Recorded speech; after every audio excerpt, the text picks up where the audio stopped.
যে ব্যাট দিয়ে ক্রিকেটাররা এত রেকর্ড গড়েন আর ভাঙেন সেটা কিন্তু শুরুতে এমন ছিল না।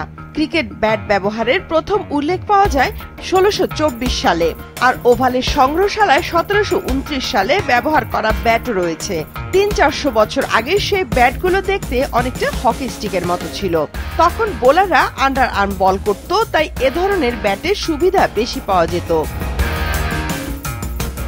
ধীরে ধীরে ব্যাটের আকার বদলাতে শুরু করে, বিশেষ করে আন্ডার আর্মের পরিবর্তে হাত ঘুরিয়ে উপর থেকে বল ছুটতে শুরু করে বোলাররা। তখন বেড়ে যায় ব্যাটের প্রস্থ। ১৭৭০ সালে ব্যাটের প্রস্থ সর্বোচ্চ ৪.25 ইঞ্চি করা হয়। এই নিয়মটি এখনো রয়েছে।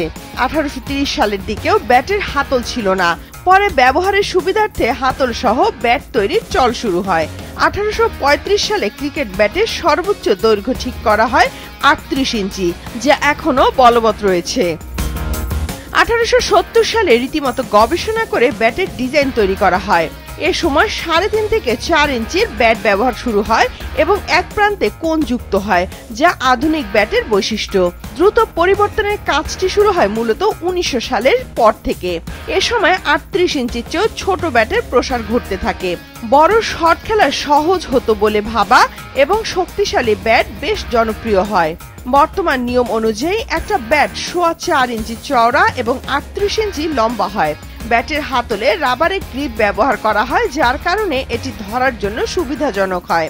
ব্যাটগুলোর উল্টো পাশে ভি শেপ রাখা হয়, এতে বলে ব্যাটের আঘাত আরো জোরালো হয়। ব্যাটের ওজন নিয়ে ধরা বাঁধার নিয়ম নেই, তবে ব্যাটগুলো ১ কেজি ২০০ গ্রামের আশেপাশে হয়ে থাকে। সচিন টেন্ডুলকার ও ল্যান্স ক্লুজনার অপেক্ষাকৃত ভারী ব্যাট ব্যবহার করতেন। তাদের ব্যাটগুলো ছিল প্রায় ১.৫ কেজি ওজনের। তবে ভারী ব্যাটে ইনজুরির সম্ভাবনা থাকায় বেশিরভাগ ক্রিকেটাররাই তা এড়িয়ে চলেন। একসময় সব ক্রিকেট ব্যাটই ইংল্যান্ডের উইলো কাঠ দিয়ে তৈরি করা হতো, যে কারণে ব্যাটিং করাকে উইলোবাজিও বলেন অনেকে। তবে ১৯৭৯ সালে অস্ট্রেলিয়ার কিংবদন্তি ক্রিকেটার ডেনিস লিলি অ্যালুমিনিয়ামের ব্যাট নিয়ে খেলতে নামেন ইংল্যান্ডের বিপক্ষে। এ নিয়ে মাঠে অভিযোগ তোলে ইংলিশ খেলোয়াড়রা। তারা দাবি করেন বলের আকার নষ্ট হচ্ছে। আম্পায়ার তখন ব্যাট বদলাতে নির্দেশ দেন। এতে ক্ষুব্ধ হয়ে মাঠে ব্যাট ছুঁড়ে মারেন ডেনিস লিলি।